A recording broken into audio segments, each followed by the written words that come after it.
Have you ever struggled to keep your watercolors vibrant and glowing? Or maybe you found it challenging to create an intricate background that makes your subject really stand out on the page. In today's video, I'm addressing all of these challenges in one full-length demonstration. It's quite a dramatic study of these 3 glowing yellow roses set against a deep, moody background. I'll guide you step by step through 6 focused stages, from the initial sketch to the final details. Along the way, we'll dive into some of the most common challenges watercolor beginners face, how to keep the colors bright and luminous, especially when working with delicate pigments like yellow, how to layer and blend your washes to create soft, dimensional flowers without overworking the paper. And we'll also talk about how to choose the right yellow pigments, plus their ideal complements for realistic shadow work. This demonstration isn't just about painting roses, it's about learning how to control watercolor while keeping it expressive, fluid, and full of life. So grab your brushes or your favorite drink, get comfortable, and let's paint together. I'm going to sketch my outline on cold-pressed watercolor paper, and my first tip is to always use hard graphite pencil, especially when working with pale subjects like yellow flowers. I usually use 3H or 4H to create very light lines that don't smudge or leave behind a lot of residue. My second tip at this stage is to avoid outlining the shadows with your pencil. Since yellow pigments are transparent for the most part, any marks you make in the shadow areas will likely show through the paint later on. A better approach is to start by painting the base color and then use your brush, almost like a pencil, to paint the shadows directly. Even if your brush marks aren't perfect, soft shadow shapes painted with color look much better than visible graphite lines under transparent layers. I will show you how I do this in just a minute. And of course, if you prefer to skip this drawing step, I'll be posting a black and white outline for tracing on my Patreon, along with a real-time recording of the full painting process. A huge thank you to my Patreon subscribers who send me so many thoughtful questions ahead of time on the topic of yellow flowers and watercolor backgrounds. I'll be expanding on many of these questions and concepts in our upcoming April tutorial on painting yellow flowers. The link to the reference photo is in the video description below, and when you have your sketch ready, let's jump into step 1, laying down the first wash of color. I'm starting with the main rose in the center, gently mapping out its colors using very diluted washes. So our goal here is to create a very soft, translucent base layer, similar to what you see on the right, with no defined shadows and the brightest highlights left completely blank. In order to avoid overpainting and end up with truly luminous and soft look towards the end, you want to intentionally keep your paint in this first layer very diluted. Think of tea-like consistency, so lots of water with just a hint of color, much lighter than what you see in the reference photo. This way, you will give yourself plenty of room for building coverage, and we can add deeper shadows later with much more controlled approach. It's important to remember that shadows are easier to judge once the background is in place. Otherwise, it's easy to overwork the paper and misjudge your tonal values, meaning the overall balance of lights and darks. And we don't have the dark background layer just yet, so keep everything very light. And I'm going to talk about specific colors I'm using in just a second and give you lots of tips on working with a yellow palette. But for now, notice that for the downward facing rose, I'm adding a touch of green into the petal tips. And the reason is that petals become thinner and more translucent towards the edge, allowing some light and background color to show through. Since I know my background will have a blue-green tone, adding a hint of green at this stage will help me suggest this effect early on, making it easier to blend everything later. Now, moving to the rose on the right-hand side, I'm carefully painting around the brightest areas, leaving them completely blank. Some of these petals are folded towards us, catching the light directly, creating beautiful, almost pure white highlights. These untouched areas will really stand out later, adding a natural glow to the painting. And for background petals, the ones that are further away, I'm once again adding a hint of green, helping them blend more more seamlessly with the background once it's painted. Now let's talk about choosing the right yellow and other supporting colors for a warm, glowing yellow rose like this. One of the most common questions I get is which yellow to choose, and with so many options, it can be very overwhelming, especially since they often look very similar on the tube but behave differently on paper. So for warm toned roses, some yellows work better than others. I would definitely avoid anything made with pigment yellow 3, meaning lighter yellows like lemon yellow, yellow primrose. They're too cool for this flower, meaning they lean too much towards green on the color spectrum. For this first wash, I've been using cadmium yellow medium hue. It's a great choice for our main local color, meaning the natural color of the rose, and it's made as a mix of 3 pigments, PY53, 151, and 83. It's semi-transparent and buildable, meaning you can build up your coverage with several glazes, so it's ideal for layering. That's why Daniel Smith includes it in their botanical set. It's very reliable for florals. If you don't have this particular pigment from Daniel Smith, most medium yellows made with PY35 will work here. Later, I will be introducing a few strokes of benzo yellow, pigment yellow 154. It's a much more intense pigment, but I'll only use it sparingly in the central areas of the rose. This pigment is so rich and glowing that using it too early could overpower everything.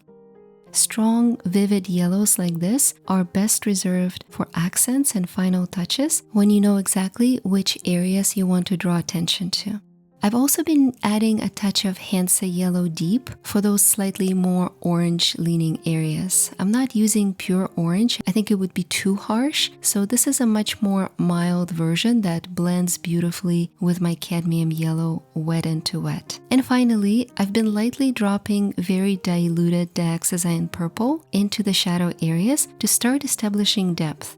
Since purple is complementary to yellow, it creates a natural, harmonious shadow tone. One of the most important decisions when painting shadows in watercolor is choosing that right hue, and shadows are never black or gray. They're a deeper, richer version of your base color. So the goal is to pick a shadow tone that enhances the subject without dulling or distorting it. So why purple instead of blue for yellow shadows? Here's a quick color theory tip. It's all about complementary color relationships. So purple sits directly opposite yellow on the color wheel, meaning it creates natural contrast without looking muddy. When used in a diluted wash, a soft purple or violet shadow will deepen yellow while keeping it vibrant and harmonious. And you may be thinking, why not blue? You might have seen videos online suggesting that you can create shadows for yellow objects using blue, like an underpainting for bananas or flowers. Unfortunately, this is misleading advice and it kind of drives me crazy because it often leads to frustration for beginners. Here's why. Blue cancels out yellow. This means that when you add blue to yellow, you're not just darkening it, you're shifting it towards green, and you're also making your shadows look cool, unnatural, and very desaturated, which isn't ideal for a warm sunlit rose like the one we have here. So the best approach for yellow subjects is using transparent purple or violet, and it will allow you to create depth and dimension in your shadows while still preserving the warmth and glow on the yellow petals. By choosing the right shadow color, you will ensure that your painting remains balanced, luminous, and true to life. Now it's time to tackle the background, which will completely transform the look and feel of your painting. By adding this layer, you will get a much clearer sense of how much detail we need on the roses. And before I start painting, I'm taping the edges of my paper block with artist masking tape. This helps prevent paint from bleeding beyond the borders and also reinforces the block to minimize paper buckling. At this stage, I'm also sketching a few additional elements, some leaves and flower buds that will be incorporated into the background. Since these areas will be covered with darker tones, I can press a little harder with my pencil to make the lines more visible. And I've received several questions from my Patreon supporters about how to create smooth, even backgrounds while also adding depth. And one of the biggest challenges with background washes is keeping them fluid and controlled at the same time. So if you find it difficult to cover a large area in one go, here's a helpful trick. You can divide your background into smaller, natural sections and work on them one at a time. For example, I've deliberately sectioned off a part of my background by painting a few leaves. I completely improvised them. They extend beyond the boundary of my sheet. This creates a natural break in the composition. Now I can wet just that portion with clean water and then apply my colors without worrying too much about blending into other areas. I'm using the wet into wet technique, first mapping out where some yellow and red buds will be, and then I'm filling the remaining space with a mix of aqua green and hooker's green. Aqua green specifically leans towards the cooler side of the spectrum, which helps me create depth. Let's talk about choosing background colors. The general rule is that objects in the distance tend to appear cooler or more blue and less saturated due to atmospheric perspective. However, that doesn't mean you always have to use blue. You can achieve similar effects with purple, indethrone blue, indigo, or violet. It all depends on the mood and contrast you want. Since my foreground flowers are light and warm, soft yellows and golds, I have a lot of flexibility in choosing my background tones. I tend to gravitate towards aqua green because it contains a good amount of blue and has a slightly granulating texture, which adds subtle visual interest. And to enhance the sense of depth, I'm also adding splashes of warmer colors to suggest hints of distant flowers without defining them too clearly.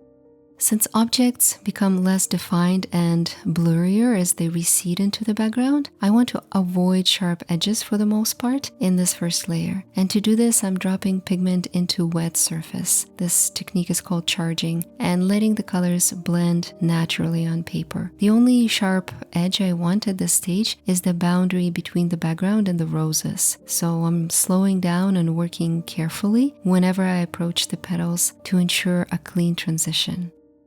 Here are other quick ways to add subtle atmospheric effects at this stage. You can drop in a small amount of clean water, like I did on the bottom left, while the surface is still wet. This will create delicate blooms that suggest light filtering through. Some artists really like lifting paints, creating circular shape for the so-called bokeh or bokeh effect. I'm not really sure how to pronounce it right. You can also use the edge of a clean damp brush to lift a few soft lines, gently suggesting stems and branches in the distance. Once the first background layer becomes too damp to manipulate further, it's time to pause and let it dry completely. Now I'm moving to the right-hand side of the painting, again using aqua green with splashes of additional color, this time incorporating hints of violet to suggest distant red flowers. I'm also adding a few extra elements that sit between the foreground and the background. This is a transitional layer of branches and dried rosebuds. To paint these, I'm using one of my favorite watercolor techniques called negative painting. This means painting around a lighter subject instead of painting the subject itself. By leaving certain areas untouched, I can create an illusion of delicate stems and flower buds emerging from the background. Later, I will use the same technique to add veins to the leaves in the foreground. I also want to soften certain petal edges, so I'm using a damp brush to gently drag color from the green background into the lighter petals. This removes hard edges and lowers the contrast, which helps me push those petals further back into the composition, adding more layers of depth. Even though this background is fairly dark, I'm not pushing the colors to full saturation yet. I'm keeping the tonal values around level 6 or 7 on the value scale. This leaves me room to deepen the colors later if needed. It's important to remember that watercolors always dry lighter than they look when wet. This effect, known as drying shift, means that once the water evaporates, everything will look softer and lighter to you. Because of this, I'm intentionally building my background in stages, allowing some extra flexibility to refine everything later. And to finish this step, I'm using a flat brush to lift a few straight lines. These subtle marks create the illusion of distant light reflection or fine stems and branches without introducing too much contrast and definition. Since these details aren't in my reference photo, I'm improvising and using them to balance the composition out while the paint is still wet and responsive. In the second layer on the roses, we can finally start refining the shadows, working towards something like this. Now that we have the background in place, it's much easier to judge the relative value of the shadows and get the right level of contrast. If you come from an oil painting background, you may be familiar with how artists often tone their canvas with a wash of burnt umber, for example, before working on the subject. The idea is the same here. When you remove the stark white background, it becomes much easier to see and adjust values accurately. This is why you'll always see me jump between background and foreground, slowly fine-tuning the balance of light and dark. For the cast shadows, the shadows created by overlapping petals and leaves that block the light, I'm mainly using the Desiign purple. You can use any transparent violet or purple in these areas, since cast shadows tend to have sharp edges. For the most part, I'm using my brush to paint crisp, well-defined silhouettes, but keeping my color highly diluted. This ensures that the original yellow base layer will shine through and keep the petals from looking heavy and overworked. In addition to cast shadows, we also have the main core shadows, the natural shading in the areas that are not directly facing the light. These appear deeper towards the base of the petals and in the center of the flower. Here, I'm deepening the yellow by layering either my cadmium yellow or adding Hansa yellow deep, making these areas slightly darker without dramatically changing the hue. And if you want to get a deeper understanding of how the shadows work and how to organize your layers and watercolor strokes, you can check out this video on my channel afterwards. I will leave a link to it in the description below. To keep the shadows from feeling flat, I like to introduce subtle variations in color. So here are a few extra pigments I'm using. Scarlet Lake, it's a warm orangey red, perfect for adding a vibrancy between the petals and capturing rich color transitions there. I'm also using it later on the red spikes of the rose stem. I'm adding quinacridone scarlet as well. It's a transparent reddish brown, completely optional, but great for adding warmth to certain shadows and dry areas. And a bit of phthalo blue. I used it in strong cast shadows that cross multiple petals here, especially in bright white sections. Shadows on white surfaces often appear bluish rather than purple, similar to how snow reflects the sky. So in areas where I'm shading white petals, I shift my shadows away from purple and closer to cool blue side of the spectrum. A useful trick for adding depth is adjusting the value and saturation of secondary flowers compared to the main focal point. So take this flower on the left facing downward. Because it's mostly hidden from light, I'm making the colors more muted and the shadows much darker. To achieve this, I've layered extra yellow over almost every petal. I've added more purple and scarlet to reinforce the low light position, and I've kept highlights soft and subtle. There are no bright white reflections, which helps me push this flower into the background visually.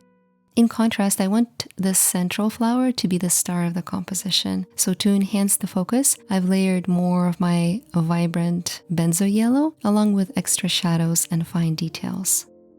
In this step, I'm returning to the background to apply a transparent glaze of green. Covering the white stems and buds, I intentionally left blank in the first layer. This serves two purposes. First, I'm adjusting the tonal value, making everything slightly darker to enhance the contrast. And I'm also softening the background shapes, ensuring they blend naturally without creating harsh edges, so they remain slightly out of focus.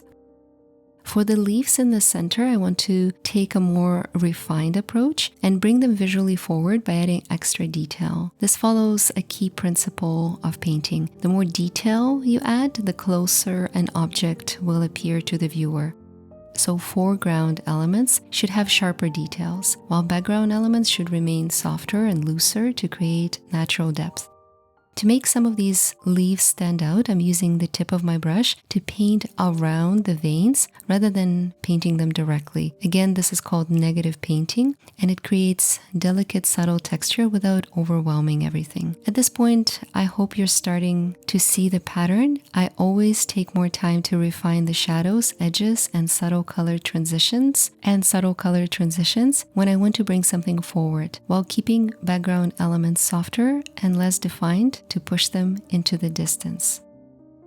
Now I'm returning to the flowers one last time, and if you're keeping track, this is the third layer on the roses, but it will be a quick one, just a couple of minutes to add the deepest, darkest shadows.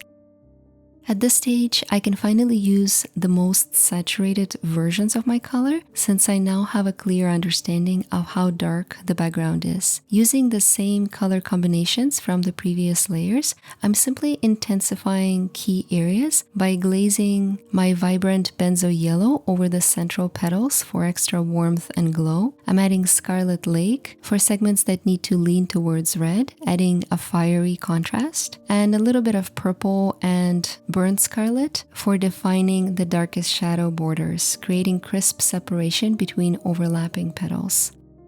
The key detail I've been waiting to add for days is the veins on the front-facing central petal. This is the most detailed part of the painting, so I'm using diluted burnt scarlet to carefully mark up these veins with the tip of my brush.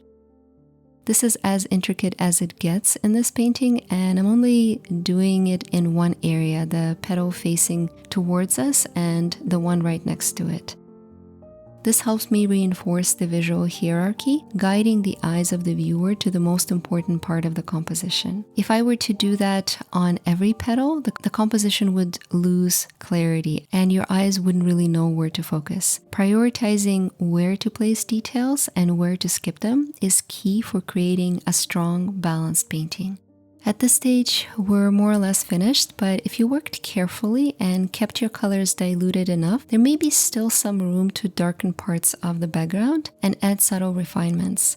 Because I enjoy this process, I'm adding a final glaze of green over the background, along with a few soft shadows. This allows me to refine the visual hierarchy a little bit more because I'm adjusting which elements feel closer or further away. For example, a large leaf on the bottom right is technically closer to us than any of the flowers, so it makes sense to add some crisp detail. To achieve this, I'm using negative painting again, glazing color around the lighter veins instead of painting the veins directly. This makes the center of the leaf slightly darker, helping it stand out without overpowering the main subject. If you like to learn more about different watercolor techniques for painting leaves, I have an in-depth watercolor tutorial on this channel covering classic watercolor methods from beginner to advanced. I'll leave a link to it in the description below. Now let's take a look at the final result. I'm removing the masking tape to reveal the clean edges of the painting. I hope this demonstration showed you how a slow, layered approach, while time-consuming, is well worth it. By building up the painting gradually, you reduce the risk of overworking areas and create a more balanced, intricate composition. Of course, this isn't the only way to paint the background. In fact, one of my most popular videos explores 3 different background approaches, ranging from beginner-friendly technique to more advanced layering methods, like the one we used here. If you like to try another practice piece, I highly recommend checking it out. I will leave a link at the top of the screen. Thank you for watching and painting with me. I will see you soon.